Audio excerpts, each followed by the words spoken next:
Hello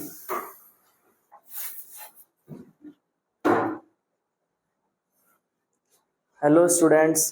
तो आज हम स्टार्ट करने वाले हैं फिजियोलॉजी की सीरीज। फिजियोलॉजी की सीरीज के अंदर हम फिजियोलॉजी के सभी चैप्टर कवर करेंगे जो हमारा टारगेट होगा नीट 2025 के लिए।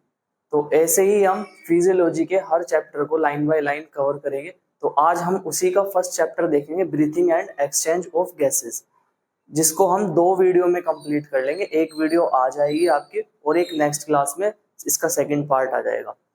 ऐसे ही हम नेक्स्ट चैप्टर फिजियोलॉजी का कवर करेंगे। ऐसे ही हम पूरी फिजियोलॉजी हम कवर करते हुए चलेंगे। जो लेक्चर होगा वो न्यू एनसीईआरटी बेस्ड होगा। इसमें पूरी एनसीईआरटी कवर की गई है, क्योंकि आपको पता है कि आजकल जो पेपर आता है वो एनसीईआरटी से ही आता है। तो सारा पेपर एनसीईआरटी आने की वजह से हम पूरा लेक्चर एनसीईआरटी बेस्ड ही कवर करेंगे। ठीक है, तो इसका फर्स्ट लेक्चर हम आज स्टार्ट करते हैं फिजियोलॉजी का, जिसका फर्स्ट चैप्टर है breathing and exchange of gases. तो उसको हम देखते हैं।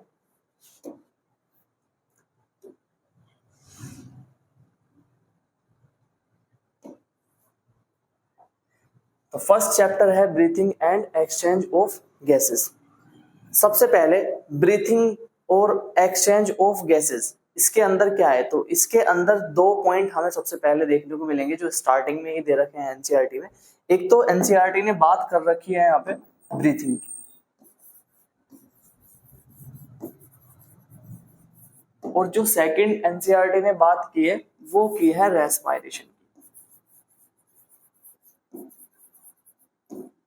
तो ब्रीथिंग क्या होता है और रेस्पिरेशन क्या होता है, तो हमें ये दोनों टर्म हमें पहले ये समझने पड़ेंगे। उसके बाद नोट करने के लिए आगे हमने बना रखा है, तो अभी हम समझने पे ध्यान देंगे। ठीक है, तो ब्रीथिंग में क्या होता है? तो ब्रीथिंग में सिर्फ एक वर्ड याद रखना है, एक्सचेंज। ब्रीथिंग में तुम्हें क्या वर्ड याद रखना है? एक्सचेंज। एक्सचेंज किसका एक्सचेंज होगा? तो 2 गैसेस का एक्सचेंज होता है, कार्बन डाइऑक्साइड का और ऑक्सीजन का। तो हम देखते हैं कि कार्बन डाइऑक्साइड तो बॉडी से बाहर चली जाती है और ऑक्सीजन बॉडी के अंदर आ जाती है। यही तो एक्सचेंज होता है बॉडी का हमारी। जब हम सांस लेते हैं तो सांस लेने के टाइम, जैसे हमने सांस अंदर ली है तो सांस लेने के टाइम ऑक्सीजन अंदर आती है, और जैसे ही हम सांस बाहर छोड़ते हैं तो उसमें कार्बन डाइऑक्साइड बाहर चली जाती है। तो ये प्रोसेस होती है ब्रीथिंग की। ब्रीथिंग का मतलब ही होता है सिर्फ एक्सचेंज करना। ठीक है, तो वो गैसों का एक्सचेंज करना, O2 को अंदर लेना, CO2 को बाहर निकालना, यही प्रोसेस क्या कहलाती है? ब्रीथिंग कहलाती है। फिर आता है रेस्पिरेशन। रेस्पिरेशन क्या होता है? तो ब्रीथिंग हमें पता चल गया कि ब्रीथिंग होता है एक्सचेंज ऑफ गैसेस। रेस्पिरेशन क्या होता है? तो रेस्पिरेशन की अगर हम बात करें तो रेस्पिरेशन होता है जो हम न्यूट्रिएंट्स लेते हैं ना, तो न्यूट्रिएंट्स लेने के बाद न्यूट्रिएंट्स लेंगे, और न्यूट्रिएंट्स लेने के बाद जब वो ऑक्सीजन से मिलता है, मतलब ये जो हम बात करें, जैसे मान लो न्यूट्रिएंट्स में ग्लूकोज ले लो। ठीक है, फाइनल प्रोडक्ट हमें पता है जो भी हम खाना खाते हैं, ठीक है, फैट ले रहे हैं, कार्बोहाइड्रेट ले रहे हैं, जो भी हम चीज ले रहे हैं, प्रोटीन ले रहे हैं, हमारा मेन टारगेट क्या है? ग्लूकोज बनाना। अब वो ग्लूकोज जो हमने सांस लिए अंदर, तो ऑक्सीजन अंदर आई, तो इसके साथ ये रिएक्शन करके क्या बनाएगा? तो यहाँ पे ये बनाता है एटीपी, और एक बाई प्रोडक्ट के रूप में निकलती है यहाँ पे कार्बन डाइऑक्साइड, जो टॉक्सिक होती है, जो बॉडी से हम बाहर निकाल लेते हैं। सांस जब छोड़ते हैं तो कार्बन डाइऑक्साइड बाहर चली जाती है और हमें एटीपी बनानी होती है। मेन टारगेट ही हमारा क्या होता है? एटीपी बनाना होता है। एटीपी क्यों बनाते हैं? तो एटीपी एक एनर्जी का पैकेट होता है। एटीपी क्या होता है? एनर्जी का एक पैकेट होता है एटीपी। मतलब जैसे ही हम सांस अंदर लेते हैं, सांस बाहर छोड़ते हैं, तो सांस लेने के टाइम ऑक्सीजन अंदर आती है, वो ग्लूकोज के साथ रिएक्शन करती है। रिएक्शन करने के बाद क्या होता है? एटीपी बनता है और कार्बन डाइऑक्साइड बाहर निकल जाती है। एटीपी क्या है? एनर्जी के पैकेट है। जो भी हम पूरी दिन में जो भी हम काम करते हैं, ठीक है, इधर से उधर चलना, वॉक करना, ठीक है, क्लिम्बिंग, और हम एक्सरसाइज वगैरह करना, जो भी हम पूरे दिन में जो भी हम काम करते हैं, तो एनर्जी की रिक्वायरमेंट होती है। और वो एनर्जी कहाँ से आती है? वो एटीपी की फॉर्म में आती है। खाना तो हम खा रहे हैं, खाना खाने के बाद उसकी सिंपल फॉर्म में भी वो बदल गया है ग्लूकोज में। अब ग्लूकोज से एनर्जी कैसे लेंगे? तो ऑक्सीजन उसके साथ रिएक्शन करेगी और उससे एटीपी बन जाएगी। तो यही प्रोसेस होती है रेस्पिरेशन की। जबकि ब्रीथिंग में हमने क्या पढ़ा था, सिर्फ और सिर्फ एक्सचेंज, और एक्सचेंज किसका होगा, O2 का और CO2 का। जबकि रेस्पायरेशन में क्या होता है, जो न्यूट्रिएंट्स होता है, न्यूट्रिएंट्स की ऑक्सीजन के साथ रिएक्शन होती है, एटीपी बनती है और कार्बन डाइऑक्साइड बाहर निकल जाती है। जैसे मैंने ये दिखा भी रखा है, ये मैंने एक जगह लिख दिया है, जैसे breathing exchange of O2 and CO2। जबकि रेस्पायरेशन क्या होता है, बायोकेमिकल प्रोसेस होती है। जो रेस्पायरेशन होता है वो बायोकेमिकल प्रोसेस होती है। Cell produce energy from nutrients, यही तो हमने देखा। जो हमारी सेल है, जैसे हमारी ये बॉडी की सेल है, ये लो, इधर ले लो, ये रही बॉडी की सेल, ठीक है, इसको बोल दिया हमने सेल। तो सेल के अंदर हमेशा जितनी भी सेल होती है सबके अंदर यही चलता रहता है, ग्लूकोज प्लस ऑक्सीजन, एटीपी बनती है, ठीक है, और CO2 बनती है, ठीक है। तो cell produce energy from nutrients, तो इस तरह से एनर्जी प्रोड्यूस करती है हमारी सेल, ठीक है। यहाँ पे मैंने रिएक्शन दिखा भी रखी है ये, ठीक है, इसको स्क्रीनशॉट ले लेंगे और बाद में इसको नोट कर लेंगे, ठीक है। फिर उसके बाद देखते हैं हम रेस्पायरेटरी ऑर्गन्स, ठीक है। रेस्पायरेटरी ऑर्गन्स हम सबको पता है, ठीक है, नॉर्मली सबको पता है कि हमारे अंदर रेस्पायरेटरी ऑर्गन्स क्या होता है, लंग्स, ठीक है। हमारे अंदर जैसे हम सांस लेते हैं, सांस, अब ऐसे थोड़ा है ना वो, सांस अंदर लेंगे तो सारी जो हमारा हार्ट है, लीवर है, सब रेस्पायरेशन कर रहा है, ठीक है। तो हर काम के लिए अलग अलग ऑर्गन दिया गया है। तो ऐसे ही हमारा भी रेस्पायरेटरी ऑर्गन कौन सा होता है, लंग्स।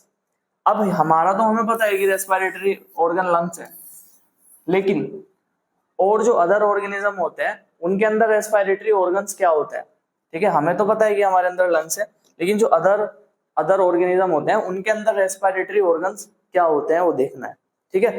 तो सबसे पहले हम बात करें जर्नल बॉडी एंड सरफेस। कुछ ऑर्गेनिज्म ऐसे होते हैं जो अपनी पूरी बॉडी से, ठीक है, पूरी बॉडी सरफेस से रेस्पायरेशन करते हैं।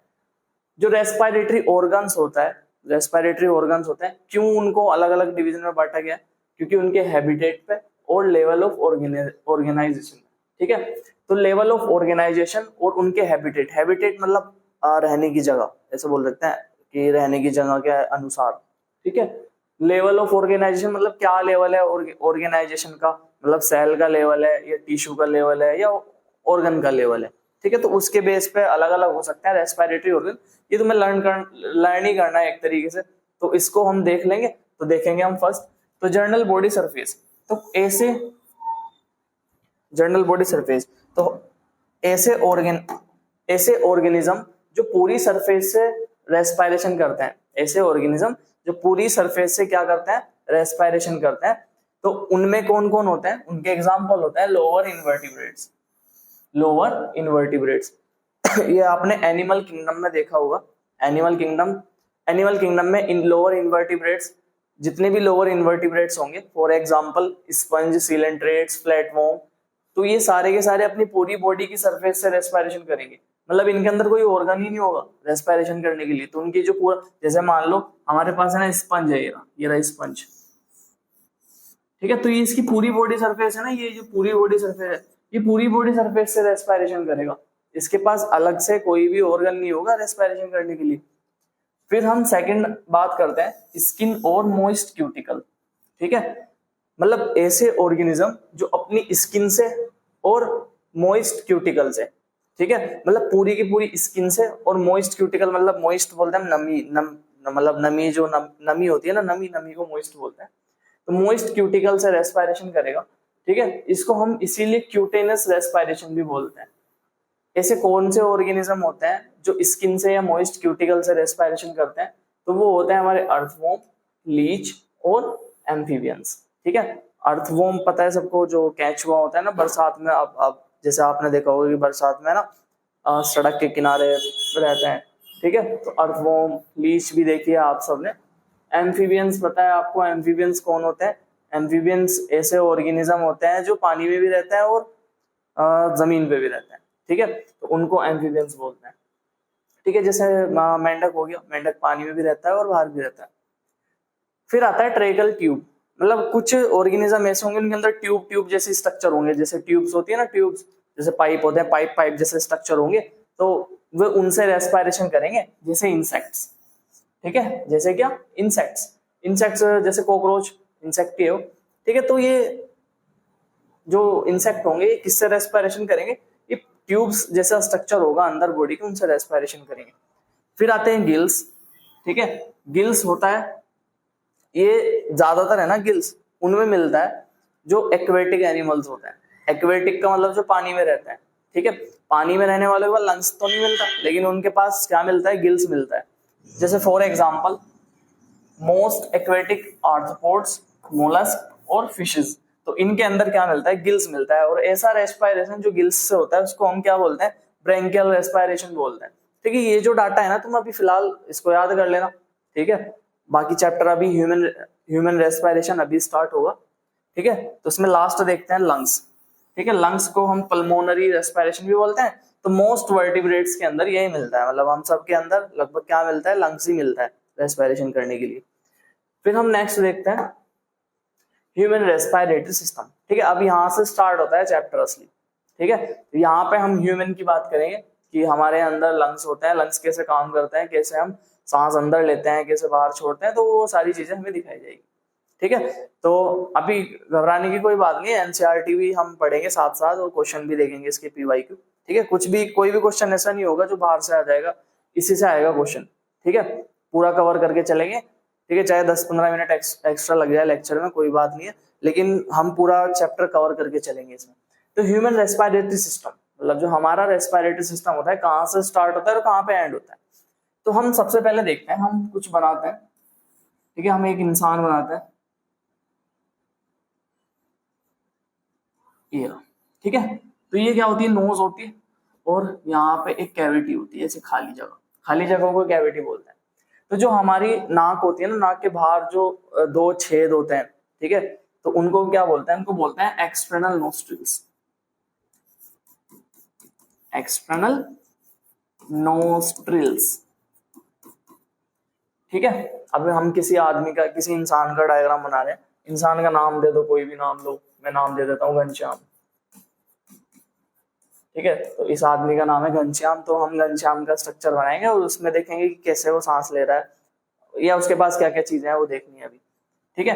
तो ये वाली कैविटी, जो कैविटी नाक के थ्रू, मतलब जो एक्सटर्नल नोस्ट्रिल्स है हमारे, ये एक्सटर्नल नोस्ट्रिल्स है, तो इनके अंदर जो कैविटी है उसको हम क्या बोलते हैं, उसको बोलते हैं नेजल कैविटी। मतलब ये जो खाली जगह है इसको हम क्या बोलेंगे, नेजल कैविटी, ठीक है। तो हमें पता लग गया कि नेजल कैविटी कौन सी है। ऐसे ही ना जो हमारा माउथ होता है, माउथ के अंदर की कैविटी क्या हो जाएगी, कैविटी किसको बोला है हमने, खाली जगह को कैविटी बोलते हैं। तो ये जो माउथ के अंदर की जो जगह हो जाएगी इसको ओरल कैविटी बोल देंगे, ठीक है। तो हमें पता लग गई नेजल कैविटी, ओरल कैविटी भी पता चल गई। अब ये क्या होता है, ये जो हमारा एक्सटर्नल नोस्ट्रिल्स होता है ये नेजल कैविटी में खुलता है और यहाँ पे है ना एक स्ट्रक्चर में खुल जाते हैं इस तरह, इस स्ट्रक्चर को बोलते हैं हम फेरिंग्स।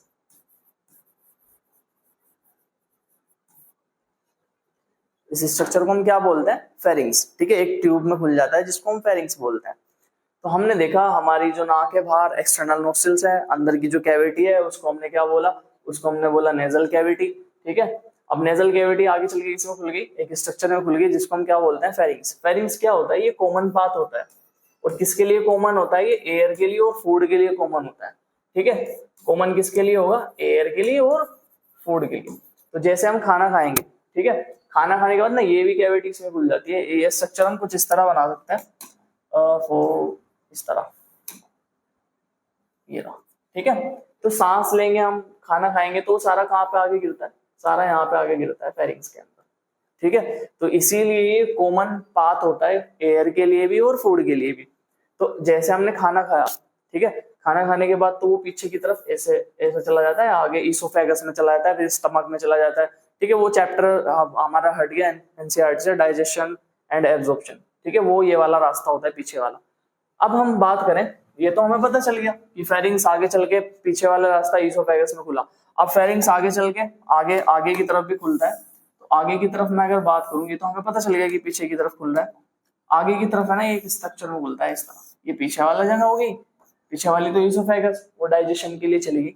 अब जो जिस आगे वाली जगह में खुलता है इसको हम क्या बोलते हैं, ठीक है। देखो फेरिंग्स है, अब फेरिंग्स आगे वाला जो रास्ता होता है ना वही रेस्पिरेशन के लिए होता है। जैसे जैसे मान लो तुम्हारी है ना किसी से कभी फाइट होगी और फाइट होने के बाद तुमने ना गला पकड़ लिया या उसने भी पकड़ लिया गला, तो जैसे ही तुम गला पकड़ते हो यहाँ से तो एकदम है ना ऐसे ऐसे सांस रुक जाता है यहाँ से, ठीक है। तो सांस रुक जाता है, मतलब आगे से पकड़ रहे हो ना, अब पीछे से तुम पकड़ रहे हो, पीछे से पकड़ने से थोड़ा ही ना उसका सांस रुकेगा, तो इससे तुम पता लगा सकते हो कि सांस वाला रास्ता हमारा आगे की तरफ है, ठीक है, और डाइजेशन वाला पीछे की तरफ है। इसीलिए तो जैसे आगे हम किसी का गला दबाते हैं ना तो उसको धक्का लग जाता है या फिर सांस रुक जाती है अगर ज्यादा देर रोकोगे, ठीक है, ज्यादा देर रोकोगे ना तो फिर रुक ही जाएगा वो भी बिल्कुल, ठीक है। तो ये फेरिंग्स कॉमन पाथ हो गया। फेरिंग्स आगे चल के लीड होता है ट्रैकिया, ठीक है। ये ट्रैकिया से पहले मैं तुम्हें एक चीज दिखाता हूँ, लैरिंग्स, ठीक है। ट्रैकिया से पहले क्या दिखा देता हूँ, यहाँ पे एक जगह होती है जिसको हम क्या बोलते हैं, लैरिंग्स, ये रहा, ठीक है, ये होता है हमारा लैरिंग्स। लैरिंग्स क्या होता है, लैरिंग्स साउंड बॉक्स होता है, साउंड बॉक्स, और ये कार्टिलेज का बना हुआ होता है, कार्टिलेज, ठीक है। लैरिंग्स साउंड बॉक्स होता है और कार्टिलेज का बना हुआ होता है। कार्टिलेज कौन सा कार्टिलेज मिलता है, तो इसमें कई सारे कार्टिलेज मिलते हैं, वो हमें याद नहीं रखने, ठीक है। अब इसी में ही लैरिंग्स के अंदर ही एक छोटा सा है ना, जैसे मान लो ये लैरिंग्स है, मैंने ऐसे डायग्राम बना दिया, अभी तो मैं तुम्हें रियल डायग्राम दिखा दूंगा इसका, तो अभी तो ये लैरिंग्स है, ठीक है। तो लैरिंग्स लैरिंग्स की अगर हम बात करें ना, लैरिंग्स में ही एक जगह होती है, एक इस तरह का एक, जैसे मान लो इस तरह की ओपनिंग होती है, इस तरह की, ठीक है। इसको हम क्या बोलते हैं, इसको बोलते हैं हम ग्लोटिस, और ग्लोटिस के ऊपर है ना एक ढक्कन होता है इस तरह, इसको बोलते हैं एपिग्लोटिस,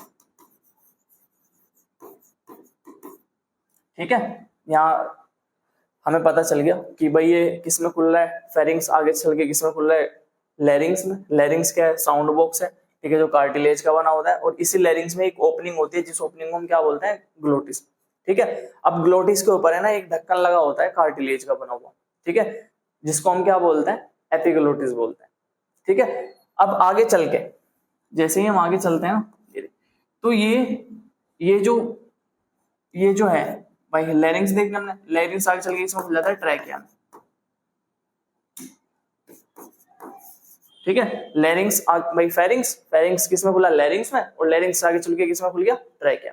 अब ट्रैकिया आगे चलेगी, इस तरह से आगे चलेगी, और आगे चलने के बाद है ना ये दो पार्ट में डिवाइड हो जाएगी इस तरह, ठीक है। कहाँ डिवाइड होती है, तो ये T5 लेवल पे डिवाइड होती है।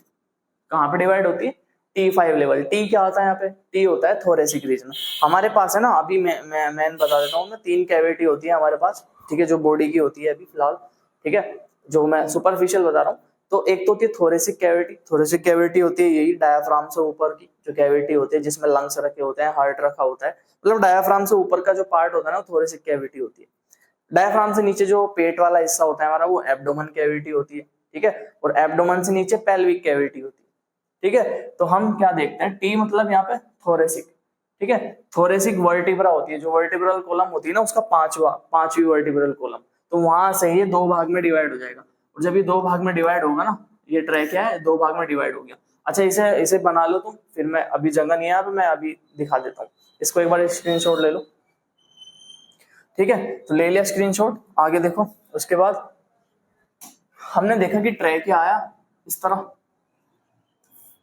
ये रहा, ठीक है, और ये 2 भाग में डिवाइड हो गया, 2 पार्ट में ट्रैकिया डिवाइड हो गया, ये ट्रैकिया। अब जैसे ही ट्रैकिया 2 भाग में डिवाइड हुआ तो इसको हम बोलेंगे primary bronchi, primary bronchi. Trachea आगे चल के 2 में डिवाइड हो जाएगा, एक राइट साइड में, ठीक है, और एक लेफ्ट साइड में, एक राइट साइड में डिवाइड होगा, एक लेफ्ट साइड में डिवाइड होगा, ठीक है। तो कोई किसी भी एक साइड को हम स्टडी कर लेंगे, दूसरी भी ऐसी होती है। तो प्राइमरी ब्रोंकी आगे चल के 2 में डिवाइड हो जाता है फर्दर, तो इसको बोलते हैं हम सेकेंडरी ब्रोंकी। अब ये सेकेंडरी ब्रोंकी भी, ठीक है, ये भी सेकेंडरी ब्रोंकी है, ये भी सेकेंडरी ब्रोंकी है। ये सेकेंडरी ब्रोंकी भी आगे चल के 2 में डिवाइड हो जाता है, मतलब ये और ज्यादा पतला होता जाता है, ऊपर से नीचे आता है ना तो थोड़ा नैरो होता चला जाता है। तो ये हो जाएगी हमारी टर्शरी ब्रोंकी, ये भी टर्शरी है, ये भी टर्शरी है। अब टर्शरी ब्रोंकी आगे चल के दो में डिवाइड हो जाती है फिर फर्दर, ठीक है, मतलब और नैरो हो जाती है, तो इसको बोलते हैं हम इनिशियल ब्रोंक्यूल, इनिशियल ब्रोंकियोल, ठीक है। अभी ये लिखा हुआ है नेक्स्ट पेज पे, वहां से नोट कर लेना। तो ट्रैकिया डिवाइड हुई, कहां पे डिवाइड हुई, T5 लेवल पर, दो पार्ट में डिवाइड होगी, राइट में और लेफ्ट में। एक राइट लंग में चली जाती है, ठीक है, और एक लेफ्ट लंग, भाई एक राइट लंग्स में चली गई एक ब्रोंकी, एक लेफ्ट में चली गई। अब ये ब्रोंकी जो ब्रोंकी है ये दो में डिवाइड होगी, सेकेंडरी ब्रोंकी, ठीक है। अब सेकेंडरी ब्रोंकी आगे चल के फिर डिवाइड हो गई किसमें, टर्शरी ब्रोंकी में। टर्शरी ब्रोंकी आगे चल के फिर डिवाइड हो गई, और वो किसमें डिवाइड हुई, इनिशियल ब्रोंक्यूल में। अब ये इनिशियल ब्रोंक्यूल, ये भी इनिशियल है, ये भी इनिशियल है। अभी इनिशियल ब्रोंक्यूल फिर चल के डिवाइड हो जाएगा इस तरह, तो इसको बोलेंगे हम टर्मिनल ब्रोंक्यूल, टर्मिनल ब्रोंक्यूल, ठीक है भाई। अब ये टर्मिनल ब्रोंक्यूल आगे चल के, इसको मैं दूसरे कलर से बना देता हूं, आगे चल के ना ये इस तरह खुल जाता है एक डक्ट में, जिसको हम बोलते हैं एल्वियोलर डक्ट। और ये एल्वियोलर डक्ट है ना एक बैग लाइक स्ट्रक्चर में खुल जाती है, जिसको हम बोलते हैं एल्वियोलाई। तुम ना एक पेज भी बना लेना, क्योंकि इस पे बोर्ड पे तो आया नहीं है वो पूरा, जो अभी मैंने पिछले दिखाया ना, तो मैं पीछे दिखाया, वो एक ही पेज पे आ जाएगा तुम्हारे साथ, ठीक है। अब देखो दोबारा एक बार रिवाइज कर लेते हैं। एक्सटर्नल नोस्ट्रिल्स, नेजल कैविटी, उसके बाद फेरिंग्स में गई, जो हमने सांस अंदर ली, फेरिंग्स में गई, फेरिंग्स के बाद लैरिंग्स में गई, ठीक है, लैरिंग्स के बाद ट्रैकिया में आ गई, और ट्रैकिया के बाद कहां पे, ट्रैकिया डिवाइड हो गई T5 लेवल पर, प्राइमरी ब्रोंकी, एक प्राइमरी ब्रोंकी इधर, एक इधर, एक साइड की स्टडी कर लेंगे, दूसरा भी ऐसा ही होता है। तो प्राइमरी ब्रोंकी आगे चल के फिर डिवाइड हो जाएगी सेकेंडरी ब्रोंकी में, और सेकेंडरी ब्रोंकी आगे चल के फिर डिवाइड हो जाएगी टर्शरी ब्रोंकी में। टर्शरी ब्रोंकी फिर चल के डिवाइड हो जाएगी इनिशियल ब्रोंक्यूल में, ठीक है। इनिशियल ब्रोंक्यूल आगे चल के फिर डिवाइड हो जाएगी टर्मिनल ब्रोंक्यूल में। टर्मिनल ब्रोंक्यूल आगे चल के डक्ट में खुलती है, जिसको एल्वियोलर डक्ट बोलते हैं, और एल्वियोलर डक्ट एक बैग लाइक स्ट्रक्चर में खुलता है, जिसको एल्वियोलाई बोलते हैं। एल्वियोलाई बहुत ज्यादा पाई जाती है हमारे अंदर, ठीक है। लगभग अगर इनका एल्वियोलाई का सरफेस एरिया देखो ना, तो ये 70 मीटर स्क्वायर के आसपास होता है, 70 मीटर स्क्वायर के आसपास, मतलब 70 मीटर स्क्वायर इतना बैठेगा जितना एक टेनिस कोर्ट होता है ना, टेनिस कोर्ट, टेनिस खेलने वाला, तो इतना बड़ा सरफेस एरिया बन जाता है इनका, ठीक है। इतनी ज्यादा होती है हमारी एल्वियोलाई, तो हमें ये पता चल गया, ठीक है। तो अब देखो इसका स्क्रीनशॉट ले लो डायग्राम बनाने के लिए, बाकी आगे लिखा हुआ है सब। देखो देखो ह्यूमन रेस्पिरेटरी सिस्टम, जैसे ही हमने सांस अंदर ली, तो सांस अंदर लेने के बाद एक्सटर्नल नोस्ट्रिल्स बाहर वाले, ये किसमें खुली, नेसल पैसेज, पैसेज का मतलब वही रास्ता, कैविटी वाला जो रास्ता है, ठीक है। नेसल पैसेज किसमें खुल गया, आगे चल के नेसल चैम्बर में, मतलब पीछे की तरफ है ना चैम्बर में मिलते हैं यहाँ पे दो, तो चैम्बर में जो नेसल चैम्बर है आगे चल के फेरिंग्स में खुल जाएगा। फेरिंग्स किसको बोलते हैं, फेरिंग्स में क्या होता है, सबसे पहले याद रखना है, फेरिंग्स होता है कॉमन पैसेज, और किसके लिए, फूड के और एयर के लिए, यही बताया था मैंने कि फेरिंग्स कॉमन पैसेज होता है फूड और एयर के लिए। फेरिंग्स किस में खुल जाता है, आगे चल के ग्लोटिस में खुल जाता है, क्योंकि लैरिंग्स के पास ही तो होता है ग्लोटिस, ठीक है। ग्लोटिस क्या है, पोर्शन ऑफ लैरिंग्स, देखो मैंने यहाँ पे लिख दिया, किसका पोर्शन है, लैरिंग्स का पोर्शन है, अभी देखा था हमने डायग्राम के अंदर, ठीक है।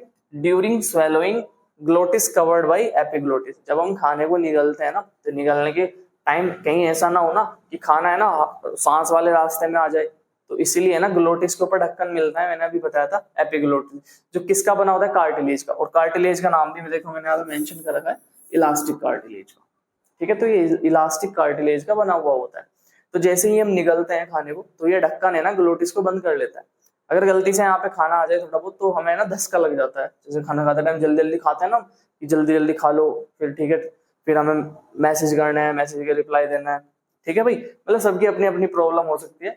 तो उसमें हमें क्या करना है, मतलब उसमें क्या होता है कि ग्लोटिस के ऊपर है ना एक ढक्कन होता है एपिग्लोटिस, तो उसको कवर कर लेता है जब हम खाने को निगलते हैं।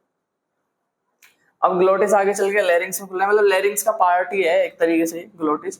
लैरिंग्स आगे चल के किसमें खुल जाता है, ट्रैकिया में। अगर हम लैरिंग्स की बात करें, ये भी कार्टिलेज का बना हुआ होता है, मैंने अभी बताया था आपको, जो साउंड प्रोडक्शन में हेल्प करता है, साउंड बॉक्स बोलते हैं लैरिंग्स को, ठीक है। लैरिंग्स आगे चल के ट्रैकिया में खुल जाता है, ट्रैकिया प्राइमरी ब्रोंकी में, प्राइमरी ब्रोंकी सेकेंडरी ब्रोंकी में, सेकेंडरी ब्रोंकी टर्शरी ब्रोंकी में, टर्शरी ब्रोंकी इनिशियल ब्रोंक्यूल में, और इनिशियल ब्रोंक्यूल टर्मिनल ब्रोंक्यूल में ओपन हो जाती है, फिर ये एल्विलर डक्ट में और एल्विलाई में। ठीक है, तो इस तरह से सांस अंदर आती है। देखो इतने बड़े रास्ते से अंदर आती है। ठीक है, तुम तो एकदम सांस ले लेते हो, लेकिन इतना सारे रास्ते से होकर जाती है। ठीक है, अगर मान लो कोई आया, कोई बैक्टीरिया भी आया ना अगर अंदर, तो देखो कितने रास्ते से आना पड़ेगा उसको। ठीक है, फिर उसके बाद ये नोट कर लेंगे, इसका स्क्रीनशॉट ले लो। Trachea divide at T5 level into right and left bronchi. ठीक है, ये भी हमने देखा ट्रैके कहाँ पे डिवाइड हो जाती है, T5 लेवल पर। यही तो देखा था हमने कि T5 लेवल पे वो डिवाइड हो जाती है राइट और लेफ्ट में। Trachea to initial bronchiole C shape cartilaginous half ring. अब इसे देखेंगे ये क्या चीज है। देखो हमने ये देखा था अभी। ठीक है, या यहां से देखते हैं।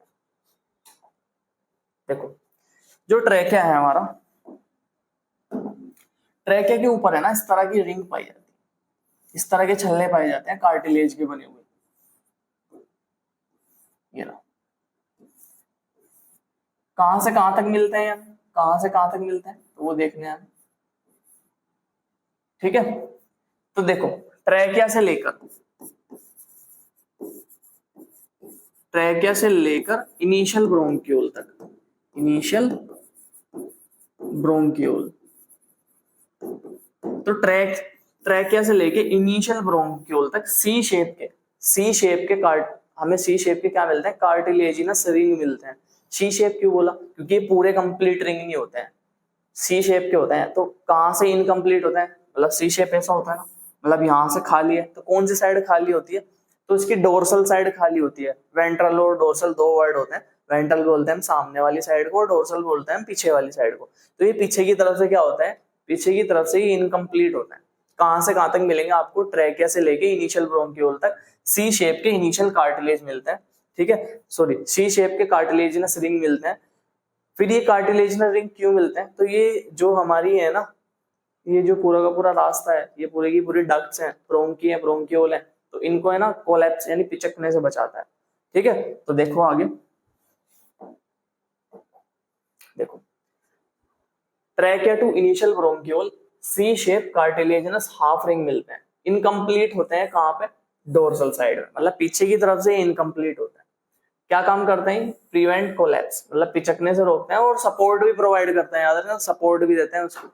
ठीक है, alveoli structural and functional unit of lungs. तो लंग्स की स्ट्रक्चरल एंड फंक्शनल मतलब, स्ट्रक्चरल मतलब बनाने वाली, और फंक्शनल मतलब काम करने वाली, मतलब ये यूनिट कौन सी होती है इसकी, एल्विलाई होती है। एल्विलाई क्या है, स्ट्रक्चरल एंड फंक्शनल यूनिट है लंग्स की। ठीक है, इसके बाद देखेंगे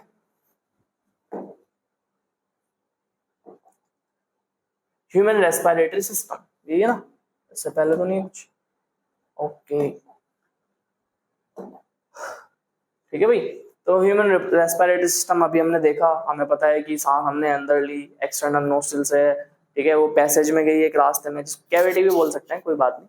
तो वो एक पैसेज में गई, पैसेज में जाने के बाद फेरिंग्स में गई।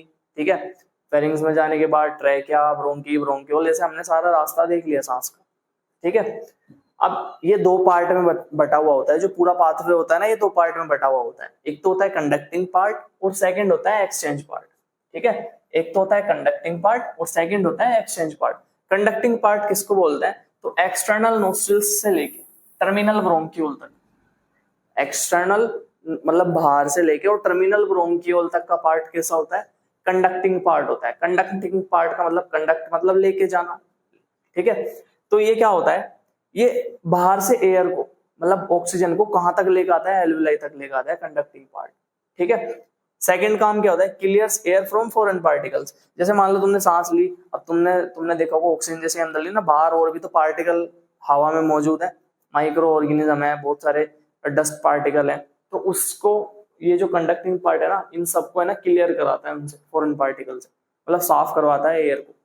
फिर ह्यूमिडिफाई करता है एयर को और ब्राइंग्स एयर टू बॉडी टेम्परेचर। जैसे मान लो बाहर हो रही है ठंड, बहुत ज्यादा ठंड हो रही है, ठीक है, तुम्हारे दांत हाथ सब अकड़ गए ठंड में, ठीक है, अकड़े पड़े हो तुम, तो बाहर ठंडी हवा हो रही है और बॉडी का टेम्परेचर है हमारा 37 डिग्री सेल्सियस, तो हमें ना बॉडी के टेम्परेचर तक लेके आना है। तो इस ये रास्ता है ना, वहां तक लाते लाते लाते लाते उसको क्या काम करता है, बॉडी टेम्परेचर तक ले आता है। या दूसरी कंडीशन ले लो, बाहर गर्मी हो रही है, बहुत तकड़ी गर्मी हो रही है, पसीने पसीने हो रहे हो, ठीक है, तो उसमें क्या हुआ, बाहर ज्यादा गर्मी है, अंदर तुम्हें 37 रखना है, तो उसको फिर भी क्या करता है, थोड़ी सी कूल करके ना बॉडी टेम्परेचर तक लेकर आता है 37 डिग्री सेल्सियस तक, ठीक है। सेकंड पार्ट है हमारा एक्सचेंज पार्ट।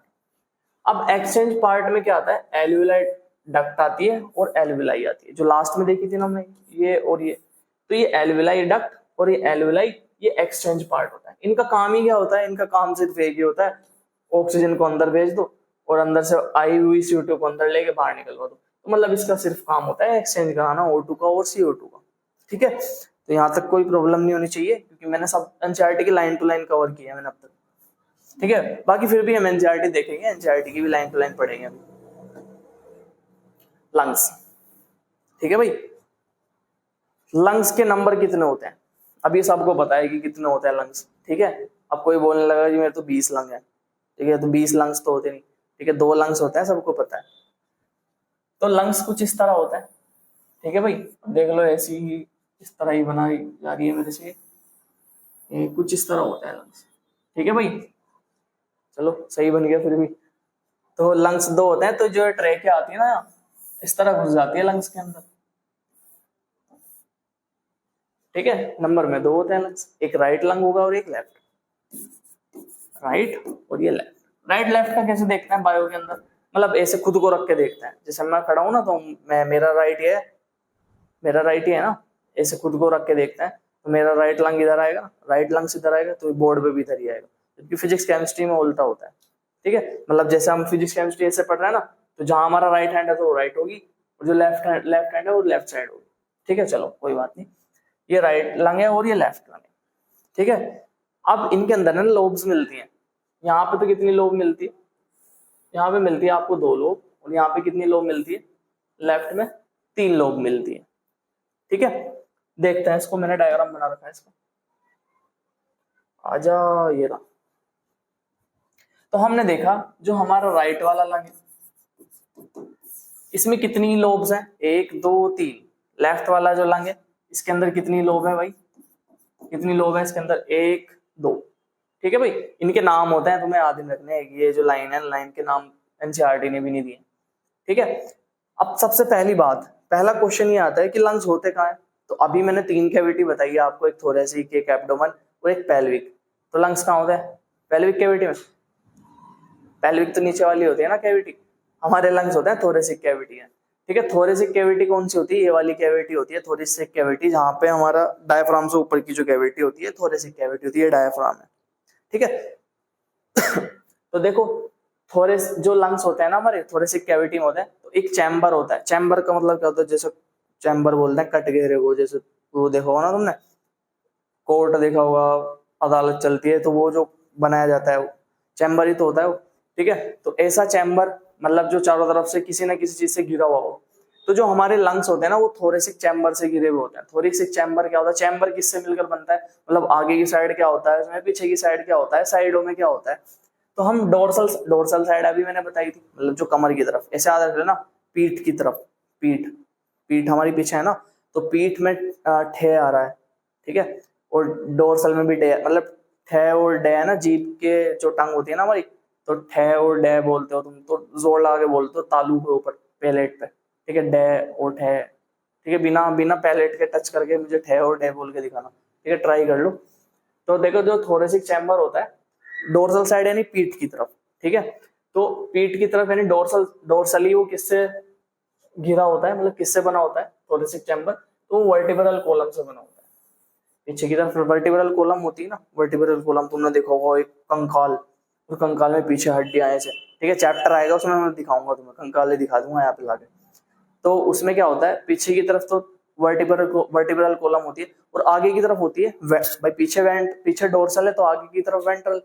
तो जो वेंट्रल साइड होती है ना, वेंट्रल देखो, ये हाथ लगा के देखो, ये इस तरह यहाँ पे हड्डी मिलती है ये वाली, ठीक है, ये बीच में मिलती है, बीच में ये वाली, तो ये होती है स्टर्नम, ठीक है, क्या बोलते हैं इसको, स्टर्नम, इस तरह का स्ट्रक्चर होता है इसका, इस तरह, ठीक है, इस तरह का, जैसे टाई होती है ना तुम्हारी टाई, इस तरह का स्ट्रक्चर, टाई। तो डोर्सल साइड में वर्टिब्रल कॉलम से घिरा होता है और वेंट्रल साइड में स्टर्नम से। साइड में यानी लेटरल साइड में, तो लेटरल साइड में होती है रिब्स, ठीक है, जो पसलियां होती है ना तुम्हारी पसलियां, तो पसलियां होती हैं लेटरल साइड में। तो थोरेसिक चैम्बर हमें पता चल गया पीछे की तरफ यानी डोर्सल साइड वर्टिब्रल कॉलम से, आगे की तरफ स्टर्नम से। स्टर्नम ये होती है जैसे किसी का पोस्टमार्टम करते हैं ना, तो पहले यहीं पे कट लगाते हैं स्टर्नम में और फिर यहाँ से खोल देते हैं पूरा, ठीक है, काटेंगे और खोल देंगे। फिर लेटरल साइड में रिब्स से घिरा हुआ होता है, ठीक है। तो हमने पीछे की तरफ देख लिया, आगे की तरफ देख लिया, साइड में से देख लिया, ठीक है। तुमने 4 दीवारें तो लगा दी, अब उसको धरती भी तो चाहिए, कहाँ कहाँ लगाओगे ये 4 दीवारें? तो यहाँ पे क्या होती है धरती मतलब लोअर साइड। तो लोअर साइड में क्या होता है डायाफ्राम। तो लोअर साइड में क्या होता है डायाफ्राम। तो इसी से मिलके हमारा थोरेसिक चैम्बर बनता है, ठीक है भाई। अब देखो मैंने तुम्हें दिखा भी रखा है, डायग्राम बना रखा है जैसा बनाया मेरे से। तो हमने ट्रैकिया देख लिया, डिवीजन भी देख लिया ट्रैकिया के दो। अब जो लंग्स की सबसे बाहर की लेयर होती है ना, लंग्स की है ना बाहर 2 लेयर होती है। जो बाहर वाली लेयर होती है उसको हम बोलते हैं पैराइटल प्ल्यूरा। प्ल्यूरा वर्ड कहीं पे भी आ जाए तो लंग्स से रिलेटेड बात हो रही है, याद रखना, ठीक है। तो पैराइटल प्ल्यूरा, तो बाहर वाली जो लेयर होती है इसको क्या बोलते हैं पैराइटल प्ल्यूरा। अंदर वाली जो लेयर होती है यानी ये वाली लेयर, ये जो मैं दिख रही है ना, ये मैं ग्रीन से बना रहा हूँ, ये अंदर वाली लेयर ये होती है विसरल प्ल्यूरा, ठीक है। ये होती है हमारी विसरल प्ल्यूरा और इन दोनों को मिला के बोलते हैं प्ल्यूरा। एनसीईआरटी ने प्ल्यूरा दे रखा है, ठीक है। तो प्ल्यूरा इन दोनों को मिला के बोलते हैं। बाहर वाली पैराइटल, बाहर वाली को पैराइटल के साथ रखेंगे परे, परे का मतलब दूर, मतलब तो इसलिए बाहर वाली कौन सी हो जाएगी, मतलब लंग्स से परे की तरफ कौन सी है पैराइटल, ठीक है। और अंदर वाली कौन सी है विसरल प्ल्यूरा। इसके अंदर जो लिक्विड भरा हुआ है, ये मैंने स्काई ब्लू से दिखा रखा है लिक्विड, तो इसको हम बोलते हैं पैराइटल फ्लूइड।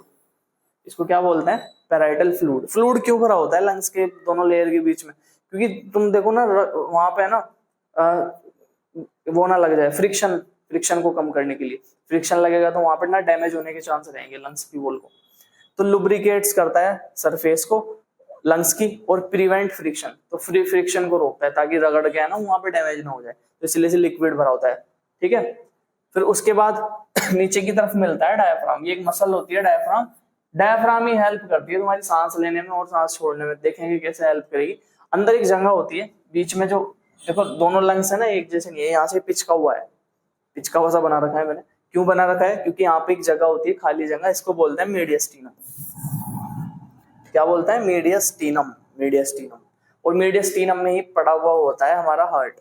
हार्ट के कितने चैम्बर होते हैं 4 चैम्बर होते हैं, अगले चैप्टर में पढ़ेंगे, ठीक है, ठीक है, जो सेकंड चैप्टर आएगा फिजियोलॉजी का।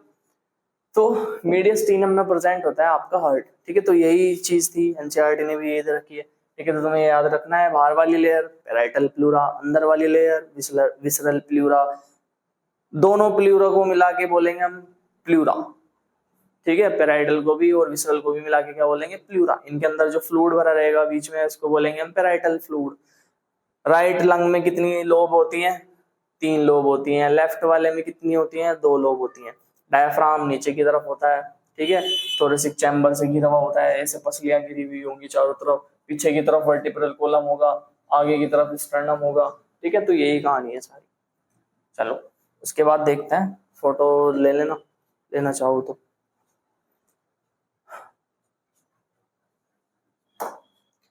चलो मैकेनिज्म ऑफ ब्रीथिंग, ठीक है। अब आता है सांस कैसे अंदर लें, सांस कैसे बाहर छोड़ें, ठीक है।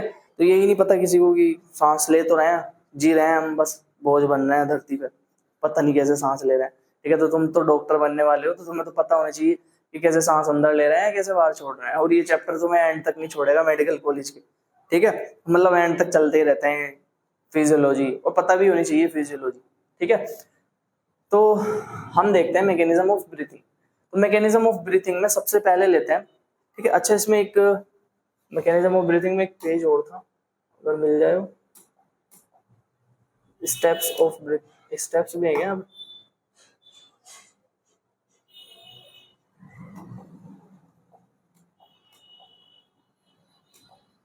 ओ एक पेज मिसिंग है इसमें।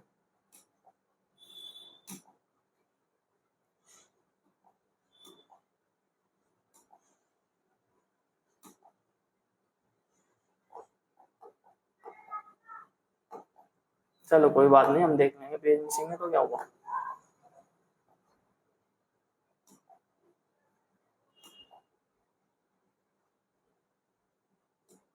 चलो नया पेज ले लेता हूँ एक। तो स्टेप ऑफ रेस्पिरेशन,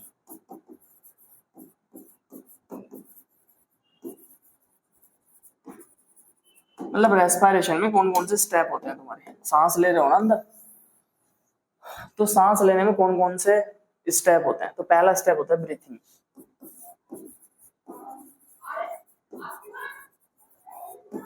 ब्रीथिंग में क्या होता है, ब्रीथिंग में अभी मैंने बताया था एक्सचेंज O2 है CO2 बताया था मैंने, बताया था ना स्टार्टिंग में पहले पेज पे।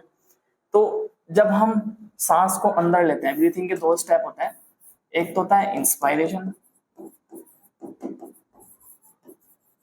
और एक होता है हमारा एक्सपायरेशन।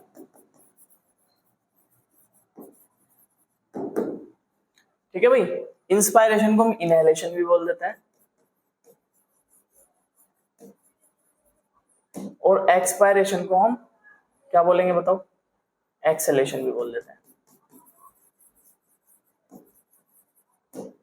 तो पहला स्टेप तो हमें पता लग गया, पहला स्टेप पता लग गया, ब्रीथिंग करना मतलब सांस अंदर लेने को इंस्पायरेशन, सांस बाहर छोड़ने को एक्सपायरेशन। सेकंड स्टेप क्या होता है, एक्सचेंज ऑफ गैस। और पता है कहां पे एक्सचेंज होता है, तो कहां पे एक्सचेंज होता है, एल्वेलाई में। तुमने सांस अंदर लिया, एल्वेलाई तक तो आ गई ऑक्सीजन, अब एल्वेलाई से ब्लड में देनी है ऑक्सीजन, ठीक है। और ब्लड में देने के बाद कहां पे चली जाएगी वो, टिश्यू के, टिश्यू को तो यूज करना है, सेल को तो यूज करना है, टिश्यू यानी सेल, सेल से मिलके तो टिश्यू बनता है ना, तो सेल को यूज करना है ऑक्सीजन का, ग्लूकोज को तोड़ना है, एनर्जी बनानी है हमें तो, ठीक है। तो हम क्या करते हैं, एक्सचेंज ऑफ गैसेस। और कहां कहां पे होता है, बिटवीन किस किस के बीच में होता है बताओ, किस किस के बीच में होता है, एल्विलाई एंड ब्लड वेसल्स।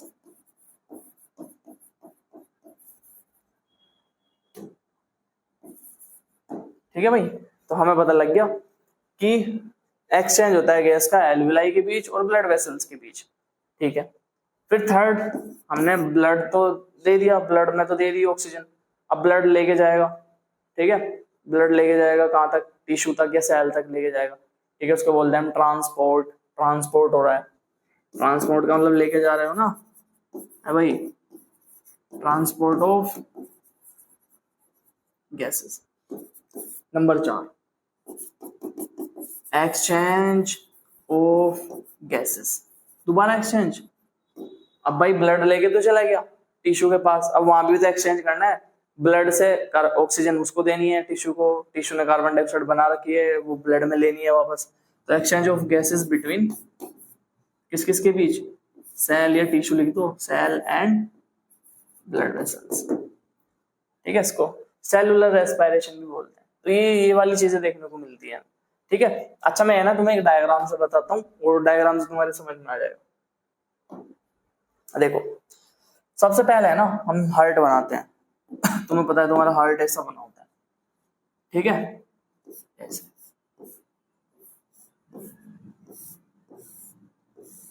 ऐसा होता है हार्ट, ठीक है, ये वाला नहीं होता हार्ट, ये हार्ट नहीं होता, ठीक है भाई। कभी ये वाला बना दो कि सर हमने तो ये देखा, हमें नहीं पता, हम तो इसी को जानते हैं। तो हार्ट होता है ये, हार्ट के अंदर है ना 4 चैम्बर होते हैं। कौन कौन से 4 चैम्बर होते हैं, तो हार्ट के अंदर होते हैं ऊपर के 2 और नीचे के 2। ऊपर वाले को बोलते हैं एट्रियम और नीचे वाले को बोलते हैं वेंट्रिकल, ठीक है। अभी कोई बात नहीं, नेक्स्ट चैप्टर आएगा ना उसमें नाम याद कर लेंगे हम इसके। तो ये हार्ट होता है। ऊपर की तरफ मान लो तुम्हारे पास क्या रखा हुआ है, ऊपर है तुम्हारी ये लंग्स, ठीक है, और नीचे की तरफ ये है हमारी सेल, ये सेल के अंदर एक ही चीज होती है, हम स्टार्टिंग से पढ़ते आ रहे हैं, सेल के अंदर क्या होता है, ग्लूकोज। लो मैं इसको है ना बड़ा सा बना लेता हूँ,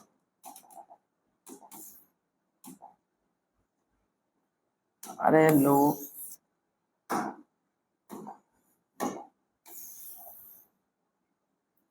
ठीक है। तो यहाँ पे क्या होता है, ग्लूकोज प्लस ऑक्सीजन, यही तो रिएक्शन चलती है, एटीपी बनती है और प्लस CO, ठीक है। CO2 टॉक्सिक है, इसको तो हमें ब्लड को देना है, क्योंकि ताकि ब्लड इसको लेके वहां पे आ जाए, इसको क्या बोलते हैं, लो लंग्स, ठीक है भाई। चलो अब क्या होता है, अब क्या होता है, लंग्स हमें पता है यहाँ पे ऑक्सीजन भरी पड़ी है, हमने सांस अंदर लिए तो ऑक्सीजन ज्यादा है वहां पे, तो ऑक्सीजन ज्यादा है तो क्या हुआ, यहीं पे यहाँ पे ब्लड वेसल्स है, ठीक है। जिस ब्लड वेसल्स में ऑक्सीजन ज्यादा होगी मैं उसको रेड से बनाऊंगा, और जिसमें कार्बन डाइऑक्साइड ज्यादा होगी उसको मैं ब्लू से बना दूंगा, ठीक है। तो लो मैं 2 कलर ले लेता हूँ तुम्हारे लिए। चलो अब हमें पता है यहाँ पे है ना कार्बन डाइऑक्साइड प्रोड्यूस हो रही है बहुत सारी, इसके पास ये क्या है हमारा टिश्यू या सेल, ठीक है भाई। अब देखो यहां से है ना एक ब्लड वेसल्स ऐसे जाती है एट्रियम के पास, ये डायग्राम बनाना है तुम्हें, यही सिंपल है, ठीक है, सबसे सिंपल डायग्राम है ये जो मैं बना रहा हूँ। तो हमें पता है यहाँ पे कार्बन डाइऑक्साइड प्रोड्यूस हो रही है, तो ये कार्बन डाइऑक्साइड इसमें आ जाती है ब्लड में, तो ब्लड कैसा हो गया, ब्लू बना रखा है ना मैंने, तो पूरा ब्लड कैसा हो गया, डीऑक्सीजनेटेड।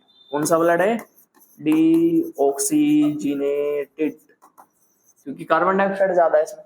तो वो एट्रियम के पास आती है, एट्रियम नीचे भेज देता है वेंट्रिकल में, और वेंट्रिकल ऐसे लेके जाते हैं लंग्स के पास। अभी तक हमारा खून कैसा है, ब्लड कैसा है, ब्लू कलर का, यानी डीऑक्सीजनेटेड ब्लड है, ठीक है, ये भी डीऑक्सीजनेटेड है। अब हमारे लंग्स के पास क्या है, लंग्स के पास, तो लंग्स के पास हम देखें तो ऑक्सीजन ज्यादा है लंग्स के पास, तो ये हमने सांस ली जैसे ही तो ऑक्सीजन अंदर आई, तो ऑक्सीजन कहां से कहां,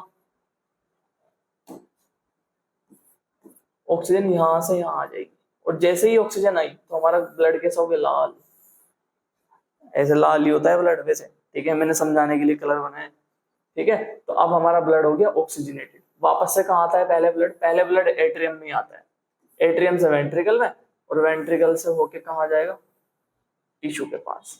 ऐसे हमारा ब्लड कैसा है, ये सारा ब्लड कैसा है, ये वाला ऑक्सीजनेटेड ब्लड,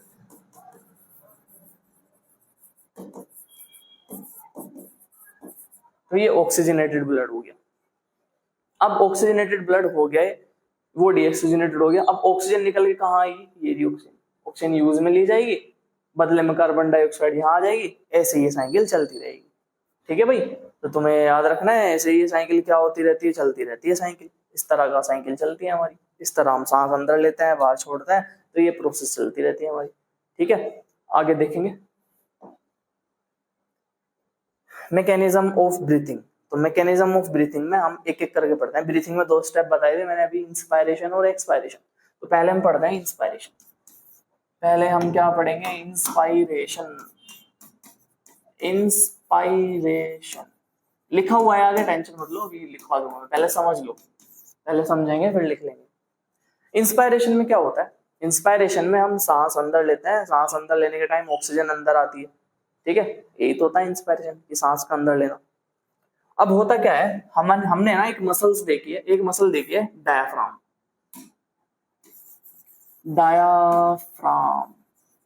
तो डायाफ्राम क्या होता है, कॉन्ट्रैक्ट हो जाता है। तो जब डायाफ्राम कॉन्ट्रैक्ट होता है ना, डायाफ्राम है ना इस तरह कॉन्ट्रैक्ट होता है, देखो इस तरह ये रखा है ना, तो ऐसे है ना इस तरह कॉन्ट्रैक्ट होता है डायाफ्राम, ऐसे ऊपर की तरफ ऐसे कॉन्ट्रैक्ट हो गया डायाफ्राम। तो कॉन्ट्रैक्ट डायाफ्राम ऐसा रखा होता है नॉर्मली, जब वो कॉन्ट्रैक्ट होता है ना ऐसे फ्लैट हो जाता है डायाफ्राम, कॉन्ट्रैक्ट होने के बाद ना फ्लैट हो जाता है, ठीक है। तो डायाफ्राम फ्लैट हो गया तुम्हारा, ठीक है, किसको देख के फ्लैट हुआ, ऑक्सीजन को देख के, ऐसे मैं बता रहा हूँ नॉर्मली याद रखने के लिए। तो डायाफ्राम क्या होता है, कॉन्ट्रैक्ट होता है। तो जैसे ही डायाफ्राम कॉन्ट्रैक्ट होता है ना, तो कॉन्ट्रैक्ट होने से, डायाफ्राम जैसे ही कॉन्ट्रैक्ट होगा तो कॉन्ट्रैक्ट होने से ये क्या काम करता है, एंटीरियर और पोस्टीरियर डायरेक्शन में लंग्स को उठा देता है। एंटीरियर और पोस्टीरियर डायरेक्शन कौन सी, ये ऊपर वाली एंटीरियर और नीचे वाली पोस्टीरियर। तो एंटेरो पोस्टीरियर डायरेक्शन में लंग्स को ऐसे उठा देगा तुम्हारे, मतलब इस तरह, ठीक है। तो सबसे पहले हमने क्या देखा कि डायाफ्राम कॉन्ट्रैक्ट हुआ, और डायाफ्राम में कॉन्ट्रैक्ट होने से ये क्या काम कर देगा, लिफ्ट कर देगा, किसको लिफ्ट कर देगा, तुम्हारे लंग्स को, ठीक है। या ऐसे लिखना, लिफ्ट ना लिखो, ऐसे लिखो, इंक्रीज वॉल्यूम, ठीक है, वॉल्यूम बढ़ाना, वॉल्यूम बढ़ा दिया इसने कहा, एंटीरियर और पोस्टीरियर डायरेक्शन में, मतलब तुम्हारे लंग्स है ना ऐसे उठ गए ऐसे ऊपर को, ठीक है, ऐसे उठ गए डायफ्राम में कॉन्ट्रैक्ट होने की वजह से। अब जैसे ही तुम्हारे डायफ्राम कॉन्ट्रैक्ट होने से तुम्हारे लंग्स ऊपर उठ गए, तो उसमें क्या हो गया, मतलब वॉल्यूम इंक्रीज हो गया, तो उससे क्या हुआ, तुम्हारा जो थोरेसिक कैविटी है, थोरेसिक कैविटी जो है ना हमारी, अब देखो एक कैविटी तो थोरेसिक कैविटी क्या है, यहाँ पे लंग्स रखे हुए हैं, देखो जैसे मान लो थोरेसिक कैविटी है, ठीक है, ये रही थोरेसिक कैविटी, और बीच में तुम्हारे ये लंग्स रखे हुए, ये थोरेसिक कैविटी, ये लंग्स, ये थोरेसिक कैविटी, ये लंग्स, ठीक है। तो लंग्स के बाहर का जितना एरिया है थोरेसिक कैविटी बोलेंगे इसको, जितना खाली पड़ा है ऐसा। तो जैसे ही थोरेसिक कैविटी में चेंज आएगा ना, वॉल्यूम में जैसे ही थोरेसिक कैविटी में चेंज आएगा, उसके चेंज आने से लंग्स में भी चेंज आता है, ठीक है। तो ऐसे डायरेक्ट लंग्स में चेंज नहीं आता कि थोरेसिक कैविटी तो ऐसे ही पड़ी हुई, लंग्स अपना आप बदल गए, ऐसे नहीं होता। पहले थोरेसिक कैविटी में चेंज होता है, फिर लंग्स में चेंज होता है, ठीक है। तो क्या होता है, जब डायफ्राम कॉन्ट्रैक्ट होता है ना, तो वॉल्यूम इंक्रीज हो जाता है। और कहाँ का वॉल्यूम इंक्रीज होगा, इंक्रीज के लिए मैं ऐसे साइन बना रहा हूँ, आगे लिखा हुआ है वैसे, अभी लिखने की जरूरत नहीं। वॉल्यूम इंक्रीज होता है, ठीक है, ऑफ किसका, थोरेसिक चैम्बर का।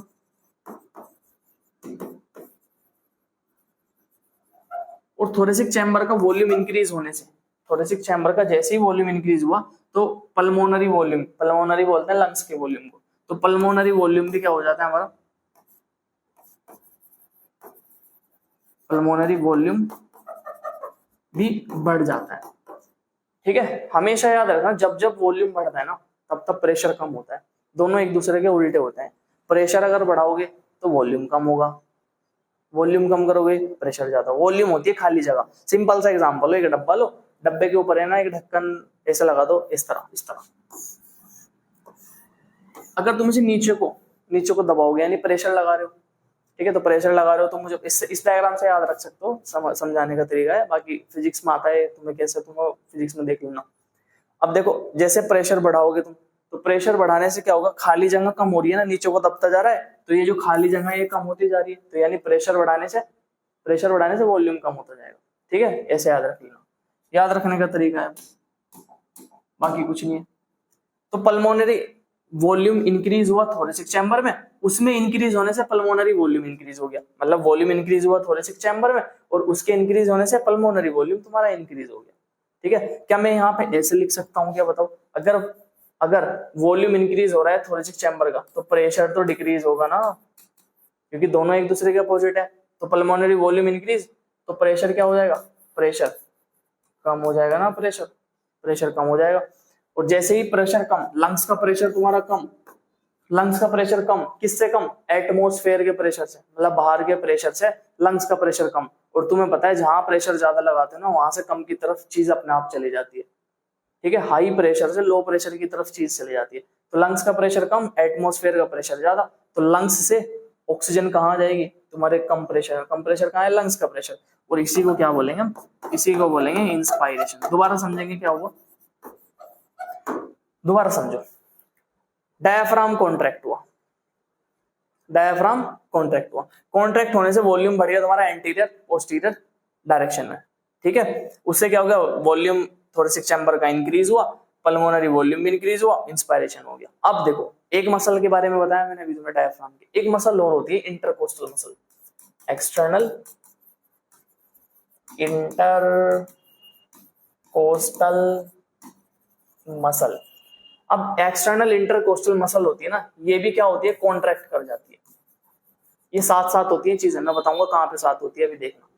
तो जैसे ही एक्सटर्नल इंटरकोस्टल मसल कॉन्ट्रैक्ट होती है ना, ये भी वॉल्यूम बढ़ा देती है, इंक्रीज वॉल्यूम। और ये कहाँ पर बढ़ाती है, ये कहाँ बढ़ाती है, अपवर्ड एंड आउटवर्ड। अपवर्ड मतलब ऊपर की तरफ, एंड बाहर की तरफ। तो देखो दो मसल कॉन्ट्रैक्ट होती है इंस्पायरेशन में, हमेशा याद रखना। पहली डायफ्राम, सबसे पहले तो डायफ्राम ही होती है, और फिर एक्सटर्नल इंटरकोस्टल मसल, ये दोनों की दोनों कॉन्ट्रैक्ट होती है। कॉन्ट्रैक्ट करने से एक तो बढ़ा रही है एंटीरियर पोस्टीरियर डायरेक्शन में वॉल्यूम को, और एक बढ़ा रही है अपवर्ड एंड आउटवर्ड डायरेक्शन में। जब ये दोनों बढ़ जाएंगे तो दोनों के मिलने से, ये ना दोनों के मिलने से ये थोरेसिक चैम्बर का जो वॉल्यूम है ना, ये बढ़ता है। इन दोनों के कॉन्ट्रैक्ट की वजह से बढ़ता है थोरेसिक चैम्बर का वॉल्यूम। और थोरेसिक चैम्बर का वॉल्यूम जैसे ही बढ़ेगा, वैसे ही पल्मोनरी वॉल्यूम बढ़ जाएगा, यानी लंग्स का वॉल्यूम बढ़ जाएगा। और लंग्स का वॉल्यूम ज्यादा तो लंग्स का प्रेशर कम, और प्रेशर अगर लंग्स का कम तो बाहर से एयर कहाँ आ जाएगी, अंदर आ जाएगी, उसी को इंस्पायरेशन बोलेंगे। अब इंस्पायरेशन है ना, इंस्पायरेशन जो है वो एक्टिव प्रोसेस होती है, एक्टिव प्रोसेस। एक्टिव प्रोसेस का मतलब इसमें है ना, जब हम सांस लेते हैं तो एटीपी खर्च होती है। एक्टिव प्रोसेस है तो मतलब एक्टिव प्रोसेस है, इसका मतलब एटीपी खर्च होती है तुम्हारी, ठीक है। और यहाँ पे है ना निगेटिव प्रेशर जनरेट होता है, निगेटिव प्रेशर, लंग्स में निगेटिव प्रेशर बनता है इंस्पायरेशन, ठीक है। तो ये चीजें याद रहेंगी इंस्पायरेशन के, यही मैंने आगे लिख रखा है, देखो ये रहा inspiration. First diaphragm contract, contract होने से फ्लैट हो जाएगा तो इंक्रीज कर देगा वॉल्यूम एंटीरियर पोस्टीरियर एक्सिस में।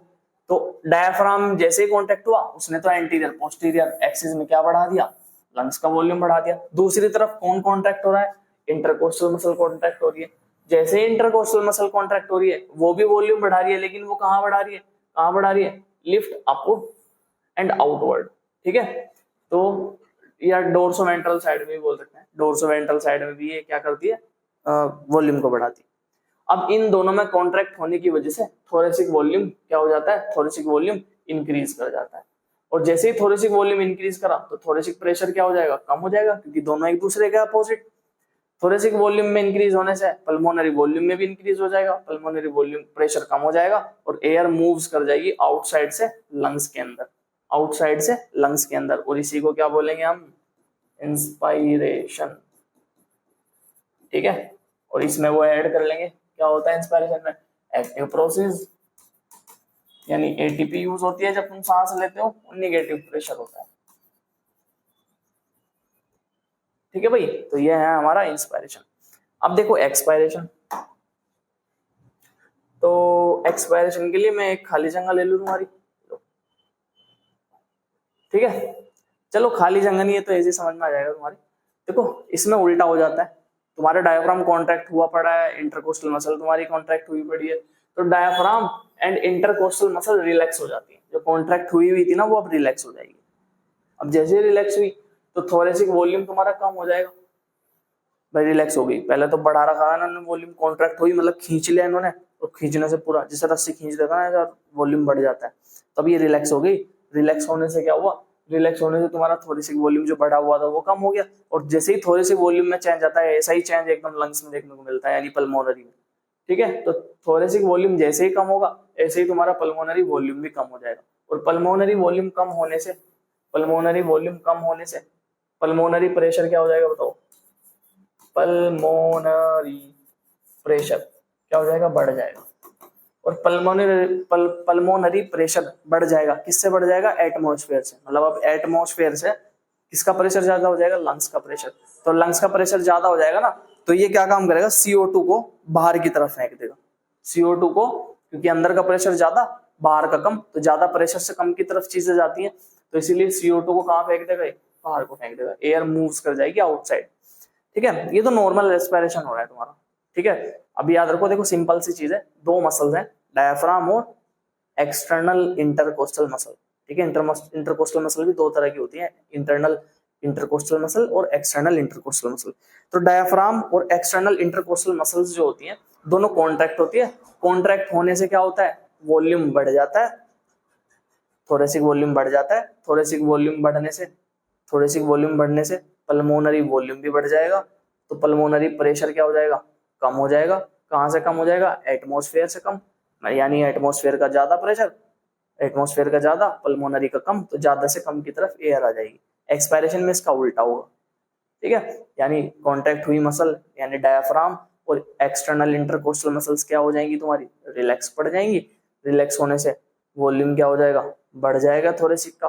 थोरेसिक का वॉल्यूम बढ़ेगा तो पल्मोनरी वॉल्यूम बढ़ेगा। पल्मोनरी वॉल्यूम अगर बढ़ रहा है तो प्रेशर कम, और प्रेशर कम किससे कम, एटमॉस्फेयर से। तो प्रेशर क्या हो जाएगा तुम्हारा, प्रेशर वॉल्यूम क्या हो जाएगा, डिक्रीज हो जाएगा, और प्रेशर क्या हो जाएगा, बढ़ जाएगा, ठीक है। प्रेशर बढ़ गया ना पल्मोनरी का, प्रेशर बढ़ गया, किससे ज्यादा बढ़ गया, एटमॉस्फेयर से। तो इसीलिए अंदर से हवा बाहर चली जाएगी, और कौन सी हवा, कार्बन डाइऑक्साइड, ठीक है। अब देखो जैसे ही तुम जान पूछ के ना जोर लगा के सांस ले लो, ये तो तुम्हारी नॉर्मल सांस चली है, तुमने जोर लगा के सांस लिया, तो देखो जोर लगा के सांस लेके देखो सभी, ठीक है, देख लिया। तो तुम देख रहे हो जैसे तुम जोर लगा रहे हो ना तो तुम्हारा पेट अंदर जा रहा है। जैसे तुम देखते हो ना, कोई जैसे मान लो कोई मोटा आदमी है, ठीक है, मोटा लड़का है कोई, या लड़की भी है कोई भी मान लो, ठीक है, तो वो देखते हैं ना रोड पे जाते हैं ऐसे पेट अंदर कर लेते हैं सांस खींच के, ठीक है। तो सांस खींचते हैं ना, सांस जोर से खींचते हैं, मतलब खींच रहा हूँ बोल रहा हूँ, देखो सांस खींच रहे हैं मतलब इंस्पायरेशन कर रहे हैं, और जानबूझ के कर रहे हैं ना, फोर्स लगा कर रहे हैं। तो जब भी हम फोर्सफुली इंस्पायरेशन करते हैं तो वहां पे एब्डोमन, पेट वाला हिस्सा कौन सा होता है, एब्डोमन, ठीक है, अभी बताया था मैंने, ऊपर वाला थोरेसिक, पेट वाला एब्डोमन, ठीक है। तो जब हम फोर्सफुली एक्सपायरेशन करते हैं, मतलब श्वास छोड़ रहे हैं जानबूझ के, या इंस्पायरेशन भी करते हैं, तो वहां पे कौन सी मसल्स काम करती है, एब्डोमिनल मसल्स। जानबूझ के छोड़ रहे हो तुम, जानबूझ के पूरी जान लगा के सांस छोड़ रहे हो या सांस ले रहे हो, ठीक है। तो ड्यूरिंग फोर्सफुल इंस्पायरेशन या एक्सपायरेशन एब्डोमिनल मसल और इंटरनल इंटरकोस्टल मसल्स कॉन्ट्रैक्ट होती है, ठीक है। जबकि नॉर्मल में कौन सी थी, इंटरकोस्टल मसल्स कौन सी वाली थी, एक्सटर्नल वाली। तो एक्सटर्नल इंटरकोस्टल मसल तो नॉर्मल सांस के टाइम, और इंटरनल इंटरकोस्टल मसल और एब्डोमिनल मसल ये कब कांटेक्ट होती है, जब तुम फोर्सफुली सांस अंदर लेते हो और फोर्सफुली बाहर छोड़ देते हो। आगे देखो, ठीक है, स्पाइरोमीटर। स्पाइरोमीटर तुमने देखा होगा, एक मशीन जो होती है, ठीक है, सस्ती सी आती है, देख लेना, 3 पाइप से लगे होते हैं, इस तरह के पाइप होते हैं 3, और इसमें ना बॉल पड़ी हुई होती है ऐसे, ठीक है। ऐसे तुम्हारे से ना फूंक मरवाते हैं इसके अंदर, ये लोग मारो फूंक जोर से, तो तुम फूंक मारते हो ना, तो तुम्हारी ये ना बॉल ऊपर भागती है। अगर एक बॉल ऊपर जा रही है तो तुम्हारा काम हो गया लंग्स का, ठीक है, लंग्स खराब हो रहे हैं तुम्हारे। 2 बॉल ऊपर जा रही है तब भी फॉल्ट है तुम्हारे लंग्स में, ठीक है, तो यानी बीड़ी सिगरेट सुट्टा मार रहे हो। 3 अगर तुम बॉल उठा देते हो सांस मार के, ठीक है, जैसे सांस तुमने मारी जोर से, तो तीनों बॉल ऊपर उठ गई, ठीक है। अब तीनों बॉल ऊपर उठ गई ना, ऊपर उठने से क्या होगा, तीनों बॉल ऊपर उठ गए तो तुम्हारे लंग्स सही है, इसको स्पाइरोमीटर बोलते हैं इसको, ठीक है। तो स्पाइरोमीटर है ना, रेस्पिरेटरी रेट सही है हमारी, यानी रेस्पिरेटरी रिदम को देखने के लिए किया जाता है कि रेस्पिरेटरी रिदम सही है हमारा या नहीं है। एक नॉर्मल ह्यूमन ना 12 से 16 बार सांस लेता है 1 मिनट में, पर मिनट। 1 मिनट के अंदर 12 से 16 बार ये नॉर्मल सांस लेना है। जिससे ज्यादा कम हो रही है तो तुम कर रहे हो कोई ना कोई काम, ठीक है। तो 12 से 16 टाइम पर मिनट, हल्की बल्कि तो ऊपर नीचे हो सकती है, जैसे तुम भाग रहे हो, एक्सरसाइज कर रहे हो, तो ठीक है, तो उसमें हो सकती है ऊपर नीचे तुम्हारी, लेकिन नॉर्मल बात कर रहा हूँ, नॉर्मल ह्यूमन की, मतलब जब नॉर्मल बैठा है तो 12 से 16 टाइम्स पर मिनट सांस लेता है, ठीक है। अब पता है या जैसे कि मान लो है ना, तुम सांस छोड़ रहे हो बाहर, सांस अंदर ले रहे हो, तो तुम है ना ऑक्सीजन कितनी अंदर ले रहे हो, मैं आइडिया वैसे याद करने के लिए नॉर्मल जनरल नॉलेज के लिए बता रहा हूँ तुम्हारी, लगभग है ना 250 ml मान लो, 250 ml है ना ऑक्सीजन अंदर लेते हो तुम, जब तुम सांस लेते हो 1 मिनट के अंदर, और लगभग 200 ml कार्बन डाइऑक्साइड बाहर छोड़ते हो, यानी एक दिन के ना ऐसी बैठती है 360 लीटर के आसपास, ठीक है। काउंट करके देखना, मुझे काउंट करके मल्टीप्लाई करके बताना कितनी बैठती है, ठीक है, ठीक है। ये कमेंट में बताना मुझे एक बार कि अगर 1 मिनट में हम 250 ml ऑक्सीजन का यूज कर रहे हैं तो पूरे दिन में कितनी लीटर ऑक्सीजन का हम यूज करेंगे, ठीक है। ये तुम्हारा क्वेश्चन है, ठीक है, ऐसे ही आएगा नहीं है क्वेश्चन, लेकिन मैं ऐसे ही जनरल नॉलेज के लिए तुम्हारी। अब क्वेश्चन है इसके कुछ देख लेते हैं। देखो पहला क्वेश्चन है, इन मैन एंड मैमल्स, ठीक है, in man and mammals air passage from outside into the lungs through. तो ये तुम्हें बताना है कि कहां से एयर कैसे कैसे अंदर आती है, कौन सा पाथवे इसमें सही है। 4 ऑप्शन दे रखे ना, ए बी सी और डी, ये 4 ऑप्शन है, तो तुम्हें सही पाथवे बताना है कौन सा है। तो सबसे पहले बाहर क्या होता है, सबसे पहले बाहर होता है तुम्हारा क्या क्या होता है बताओ, नोस्ट्रिल्स, एक्सटर्नल नोस्ट्रिल्स, फिर नेजल पैसेज आता है, नेजल कैविटी बोल देते हैं, एक ही बात है, ठीक है। तो देखो सबसे पहले क्या ढूंढेंगे हम, क्या ढूंढेंगे, नेजल चैम्बर, या वो sorry external nostrils, external nostrils देखेंगे सबसे पहले। तो एक्सटर्नल नोस्ट्रिल्स तो कहीं पे लिखा हुआ ही है, सारे क्वेश्चन नेजल कैविटी से स्टार्ट हो रहे हैं, तो इसका मतलब बाहर की तरफ क्या है, नेजल कैविटी, ठीक है। अगर एक्सटर्नल नोस्ट्रिल्स होता किसी भी ऑप्शन में नहीं है तो वो आ जाता पहले। तो देखिए सबका ऑर्डर देखेंगे, नेजल कैविटी, नेजल कैविटी के बाद बताओ कहाँ जाती है सांस, क्या बताओ, लेरिंग्स पहले आता है क्या फेरिंग्स से, ना फेरिंग्स आता है पहले, तो इसका मतलब पहला ऑप्शन गलत। सेकंड में देखो नेजल कैविटी के बाद लेरिंग्स और फिर फेरिंग्स आ रहा है, ये भी गलत। फिर थर्ड देखेंगे, नेजल कैविटी के बाद आ रहा है फेरिंग्स, सही है, फेरिंग्स के बाद लेरिंग्स आ रहा है, ये भी सही है, लेरिंग्स के बाद ट्रैकिया आ रहा है, ये भी सही है। ब्रोंकियोल आ रहा है, देखो पहले पहले ब्रोंकियोल आता है या ब्रोंकी आता है, ब्रोंकी आता है ना पहले, तो इसका मतलब ये भी गलत है। अगला देखो, नेजल कैविटी के बाद फेरिंग्स, फेरिंग्स के बाद लेरिंग्स, लेरिंग्स के बाद ट्रैकिया, ट्रैकिया के बाद ब्रोंकी, फिर ब्रोंक्यूल्स और एल्यूलाई, ये सही है। तो हमारा ऑप्शन कौन सा सही है? डी। ठीक है, इजी सा क्वेश्चन है, ऐसा ही क्वेश्चन आता है। एक और क्वेश्चन देखेंगे। Lungs are enclosed in, lungs किससे ढके हुए होते हैं? अभी देखा है हमने, क्या बताओ? पेरियोस्टिनम से ढके हुए होते हैं, पेरोस्टियम से ढके होते हैं, पेरिकार्डियम से ढके हुए होते हैं, पेरिकॉन्ड्रियम से ढके होते हैं, या प्लूरल मेम्ब्रेन से ढके होते हैं। प्लूरा वर्ड आया था ना अभी, ठीक है, डायग्राम में भी दिखाया था। तो क्या आंसर आएगा इसका? Pleural membrane. Skin in an accessory organ of respiration in, तो बताओ स्किन किस में पार्टिसिपेट करती है रेस्पिरेशन के लिए? ह्यूमन में तो नहीं करती, ह्यूमन में तो लंग्स होते हैं, सीधे साधे लंग्स होते हैं। रैबिट मैमल्स होता है तो उसके अंदर भी लंग्स होते हैं।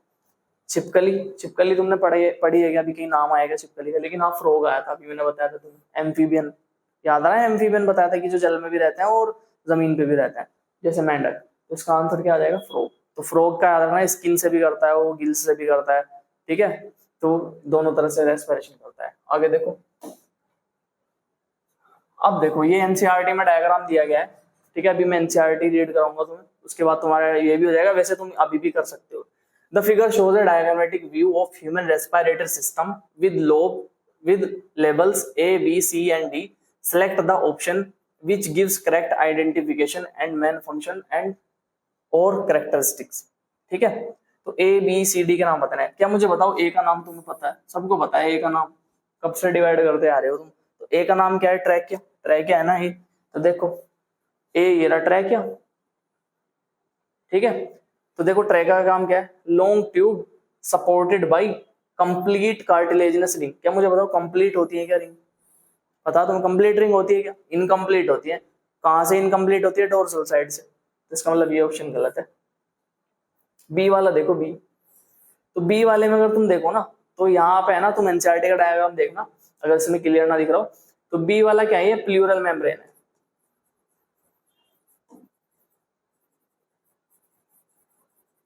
प्लूरल मेम्ब्रेन का काम क्या होता है? देखो बी यदि प्लूरल मेम्ब्रेन है, सही बात है, प्लूरल मेम्ब्रेन है हमारी। Surrounded ribs on both sides to provide cushion against rubbing, ठीक है, मतलब अगर रब हो जाए ना, रबिंग के अगेंस्ट कुशन प्रोवाइड कराता है, तो सही है आंसर।